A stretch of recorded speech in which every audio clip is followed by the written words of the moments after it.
Genesis chapter 11, beginning at verse 27. Now these are the descendants of Terah.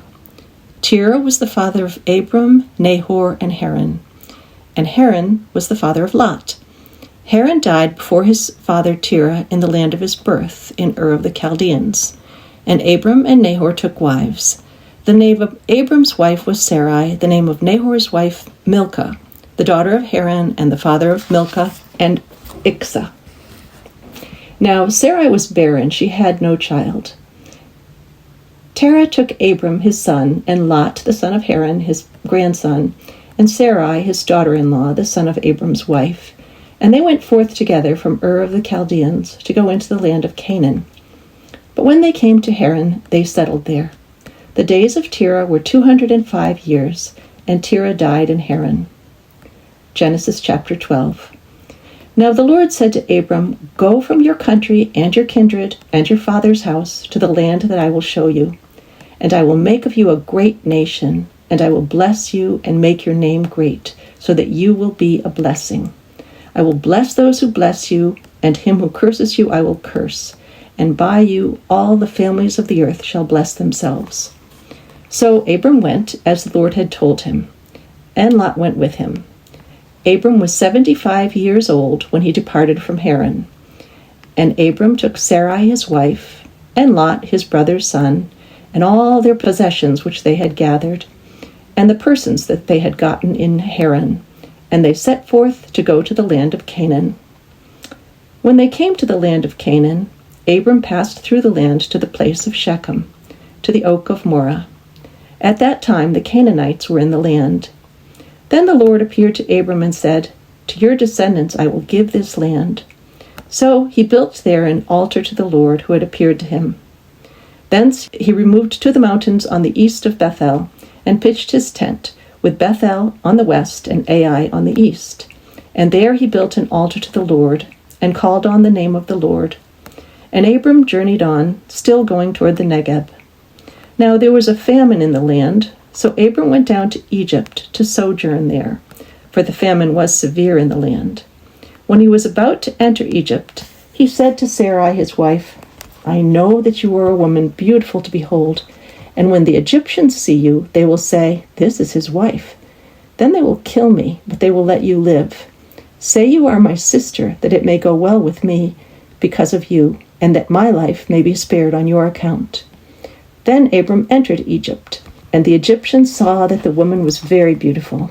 And when the princes of Pharaoh saw her, they praised her to Pharaoh. And the woman was taken into Pharaoh's house. And for her sake he dealt well with Abram. And he had sheep, oxen, he-asses, men-servants, maidservants, she-asses, and camels. But the Lord afflicted Pharaoh and his house with great plagues because of Sarai, Abram's wife. So Pharaoh called Abram and said, What is this you have done to me? Why did you not tell me she was your wife? Why did you say she is my sister, so that I took her for my wife?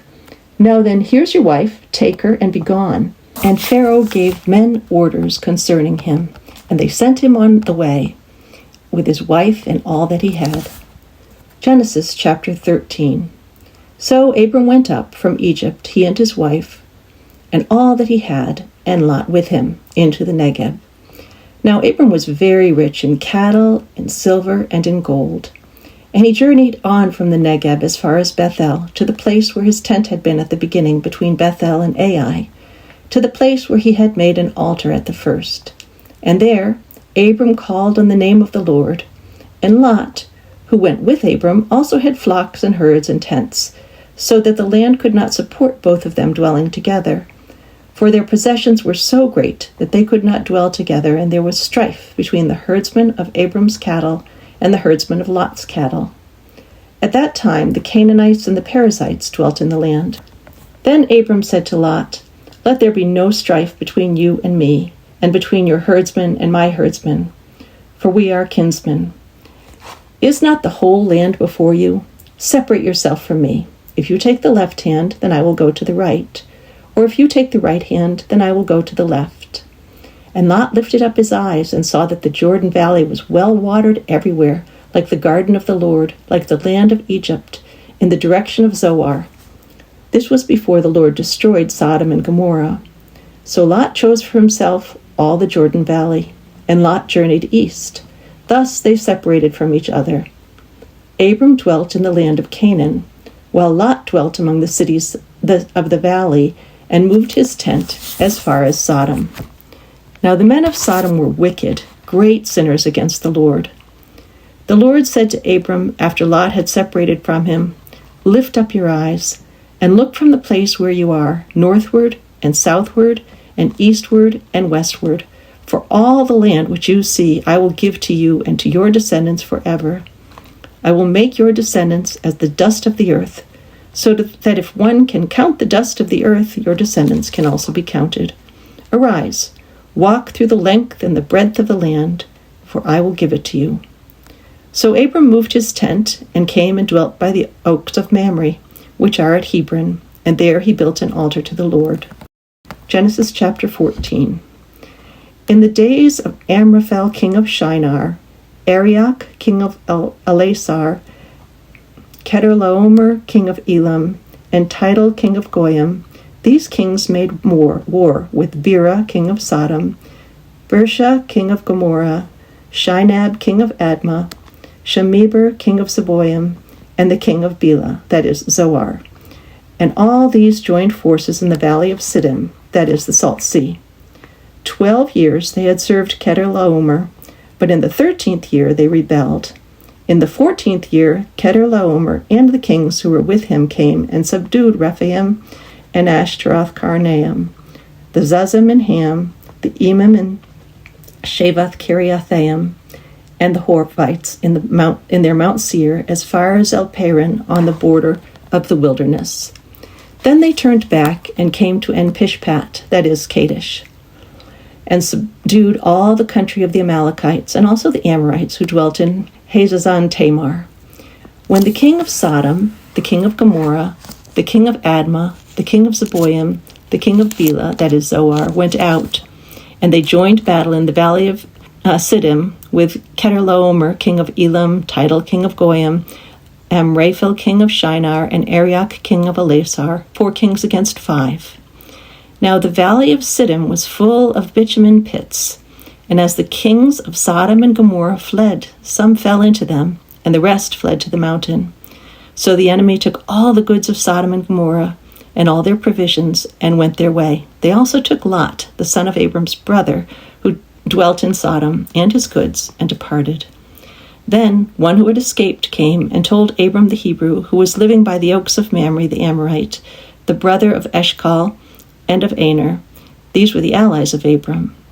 When Abram heard that his kinsman had been taken captive, he led forth his trained men, born in his house, 318 of them, and went in pursuit as far as Dan. And he divided his forces against them by night, he and his servants, and routed them, and pursued them to Hobah, north of Damascus. Then he brought back all the goods, and also brought back his kinsman Lot, with his goods, and the women, and the people. After his return from the defeat of Chedorlaomer, and the kings who were with him, the king of Sodom went out to meet him at the valley of Shaveh, that is, the king's valley. And Melchizedek, king of Salem, brought out bread and wine. He was priest of the God Most High. And he blessed him and said, "Blessed be Abram by God Most High, maker of heaven and earth.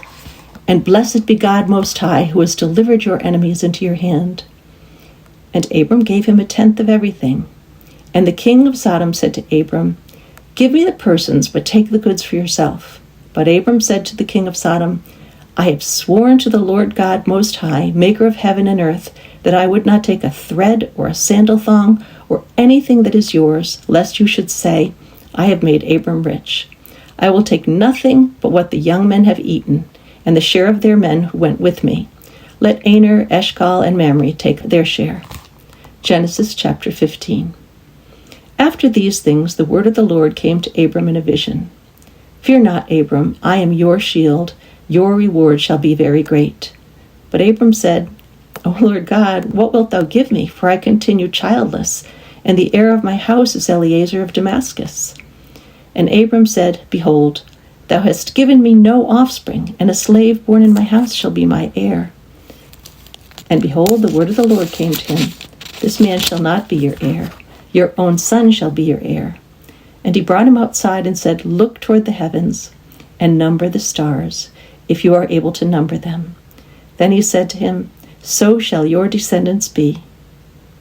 And he believed the Lord, and he reckoned it to him as righteousness. And he said to him, I am the Lord who brought you from Ur of the Chaldeans to give you this land to possess. But he said, O Lord God, how am I to know that I shall possess it? He said to him, Bring me a heifer 3 years old, a she-goat 3 years old, a ram 3 years old, a turtle dove, and a young pigeon. And he brought him all these, cut them in two, and laid each half over against the other. But he did not cut the birds in two. And when the birds of prey came down upon the carcasses, Abram drove them away. As the sun was going down, a deep sleep fell on Abram, and lo, a dread and great darkness fell upon him. Then the Lord said to Abram, Know of a surety that your descendants will be sojourners in a land that is not theirs, and will be slaves there, and they will be oppressed for 400 years. But I will bring judgment on the nation which they serve, and afterward they shall come out with great possessions. As for yourself, you shall go to your fathers in peace. You shall be buried in a good old age, and they shall come back here in the 4th generation, for the iniquity of the Amorites is not yet complete. When the sun had gone down and it was dark, behold, a smoking fire pot and a flaming torch passed between these pieces. On that day the Lord made a covenant with Abram, saying, To your descendants I give this land, from the river of Egypt to the great river, the river of Euphrates, the land of the Kenites, the Kenizzites, the Cadmonites, the Hittites, the Perizzites, the Rephaim, the Amorites, the Canaanites, the Girgashites, and the Jebusites. Genesis chapter 16. Now Sarai, Abram's wife, bore him no children. She had an Egyptian maid whose name was Hagar. And Sarai said to Abram, Behold now, the Lord has prevented me from bearing children. Go into my maid. It may be that I shall obtain children by her. And Abram hearkened to the voice of Sarai. So, after Abram had dwelt 10 years in the land of Canaan, Sarai, Abram's wife, took Hagar the Egyptian, her maid, and gave her to Abram her husband as a wife. And he went in to Hagar, and she conceived. And when she saw that she had conceived, she looked with contempt on her mistress. And Sarai said to Abram, May the wrong done to me be on you. I gave my maid to your embrace, and when she saw that she had conceived, she looked on me with contempt. May the Lord judge between you and me. But Abram said to Sarai, Behold, your maid is in your power. Do to her as you please. Then Sarai dealt harshly with her, and she fled from her. The angel of the Lord found her by a spring of water in the wilderness, the spring on the way to Shur. And he said, Hagar, maid of Sarai, where have you come from, and where are you going? She said, I am fleeing from my mistress Sarai. The angel of the Lord said to her, Return to your mistress, and submit to her. The angel of the Lord also said to her, I will so greatly multiply your descendants that they cannot be numbered for multitude. And the angel of the Lord said to her, Behold, you are with child, and you shall bear a son. You shall call his name Ishmael, for the Lord has given heed to your affliction. He shall be a wild ass of a man, his hand against every man, and every man's hand against him. And he shall dwell over against all his kinsmen. So she called the name of the Lord who spoke to her, Thou art a God of seeing. For she said, Have I really seen God and remained alive after seeing him? Therefore the well was called Beer Lahairoi. It lies between Kadesh and Bered. And Hagar bore Abram a son, and Abram called the name of his son, whom Hagar bore, Ishmael.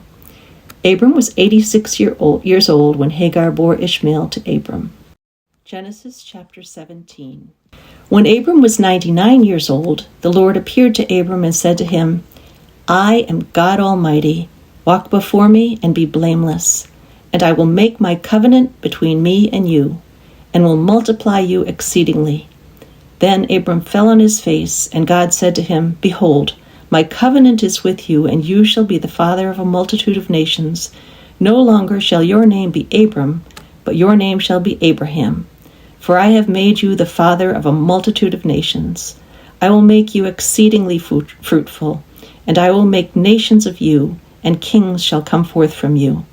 And I will establish my covenant between me and you and your descendants after you throughout their generations for an everlasting covenant, to be God to you and to your descendants after you.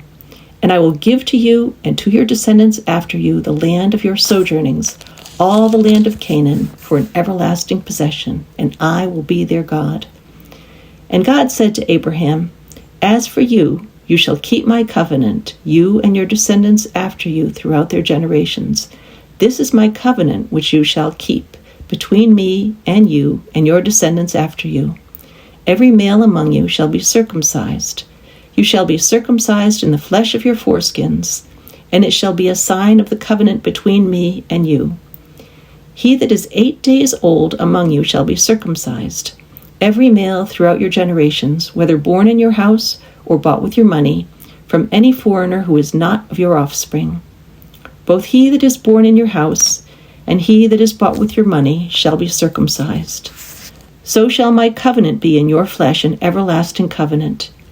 Any uncircumcised male who is not circumcised in the flesh of his foreskin shall be cut off from his people. He has broken my covenant. And God said to Abraham, As for Sarai your wife, you shall not call her name Sarai, but Sarah shall be her name. I will bless her, and moreover I will give you a son by her. I will bless her, and she shall be a mother of nations. Kings of peoples shall come from her. Then Abram fell on his face and laughed, and said to himself, Shall a child be born to a man who is 100 years old? Shall Sarah, who is 90 years old, bear a child? And Abram said to God, Oh, that Ishmael might live in thy sight. God said, No, but Sarah your wife shall bear you a son, and you shall call his name Isaac. I will establish my covenant with him as an everlasting covenant for his descendants after him. As for Ishmael, I have heard you. Behold, I will bless him and make him fruitful and multiply him exceedingly. He shall be the father of 12 princes, and I will make him a great nation. But I will establish my covenant with Isaac, whom Sarah shall bear to you at this season next year. When he had finished talking with him, God went up from Abraham.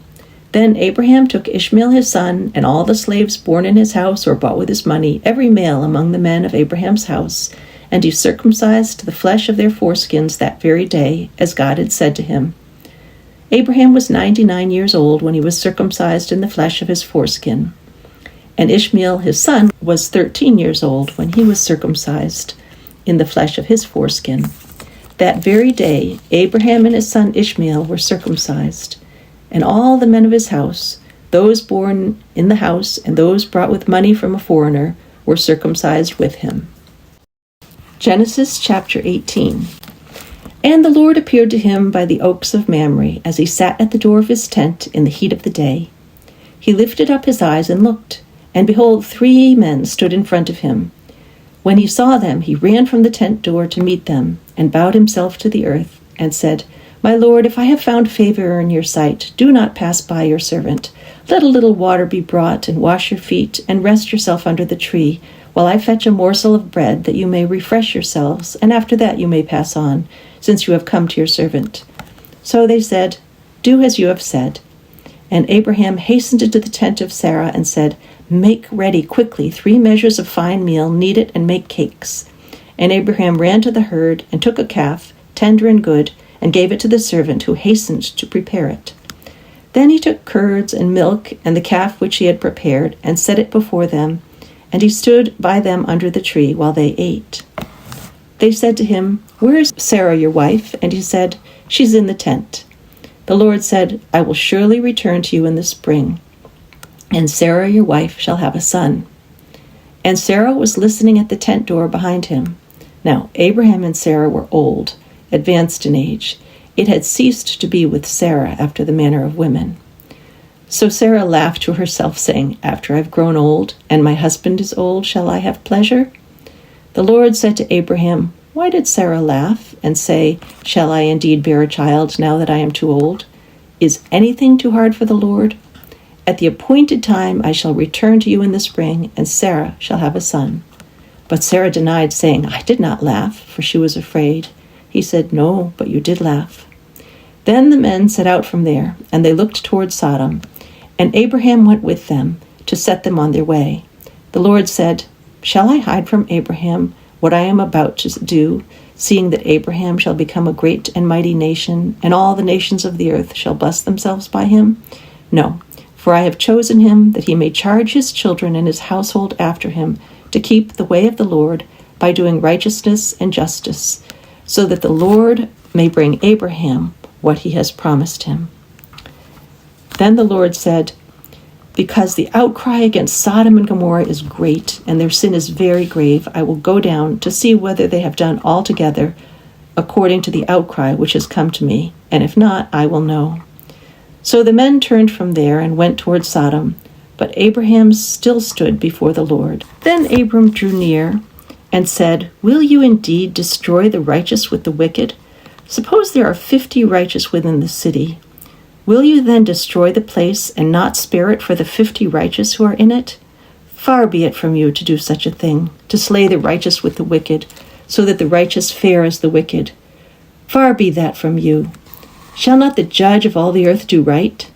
And the Lord said, "If I find at Sodom 50 righteous in the city, I will spare the whole place for their sake." Abraham answered, "Behold, I have taken upon myself to speak to the Lord, I who am but dust and ashes. Suppose 5 of the 50 righteous are lacking. Will you destroy the whole city for lack of 5? And he said, "I will not destroy it if I find 45 there." Again he spoke to him and said, "Suppose 40 are found there." He answered, "For the sake of 40 I will not do it." Then he said, "Oh, let not the Lord be angry, and I will speak. Suppose 30 are found there." He answered and said, "I will not do it if I find 30 there." He said, "Behold, I have taken upon myself to speak to the Lord. Suppose 20 are found there." He answered, "For the sake of 20 I will not destroy it." Then he said, "Oh, let not the Lord be angry, and I will speak again but this once. Suppose 10 are found there." He answered, "For the sake of 10 I will not destroy it." And the Lord went his way when he had finished speaking to Abraham, and Abraham returned to his place. Genesis chapter 19. The 2 angels came to Sodom in the evening, and Lot was sitting in the gate of Sodom.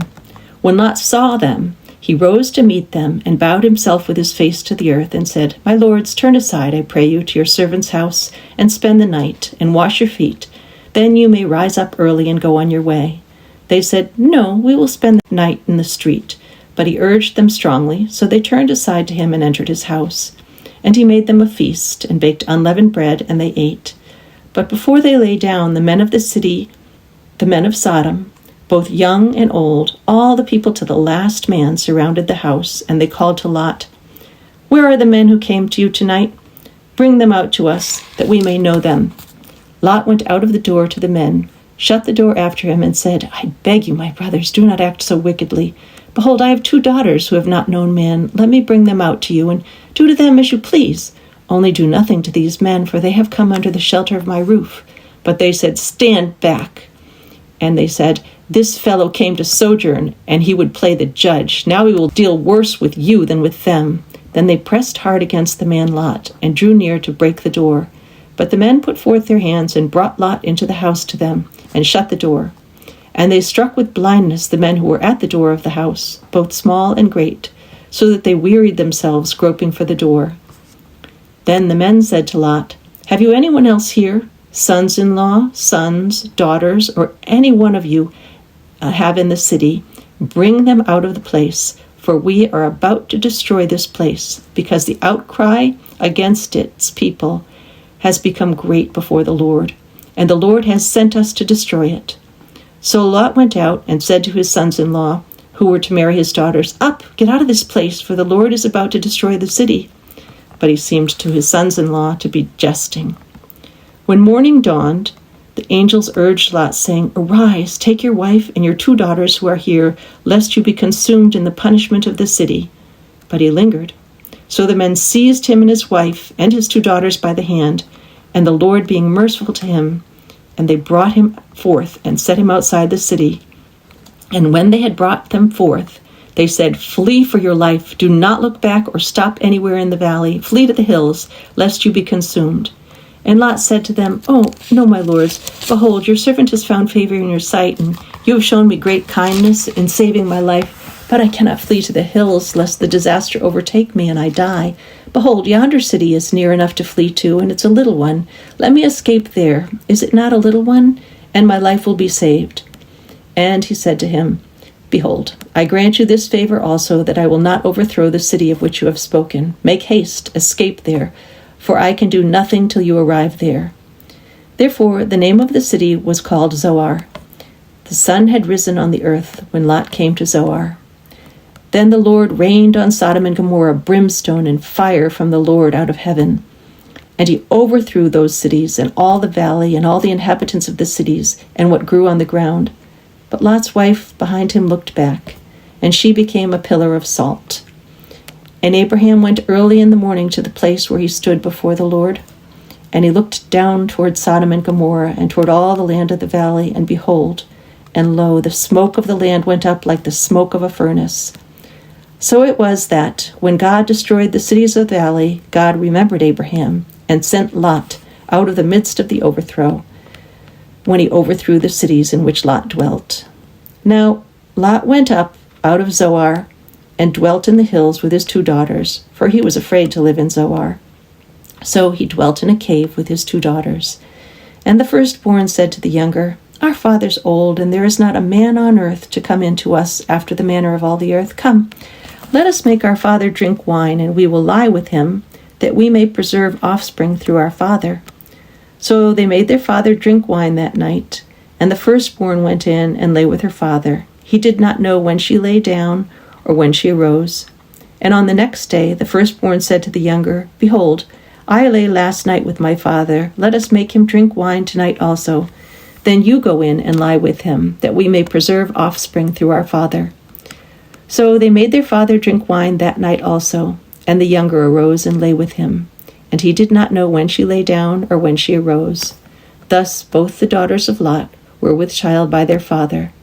The firstborn bore a son, and called his name Moab. He is the father of the Moabites to this day. The younger also bore a son, and called his name Ben-Ami. He is the father of the Ammonites to this day.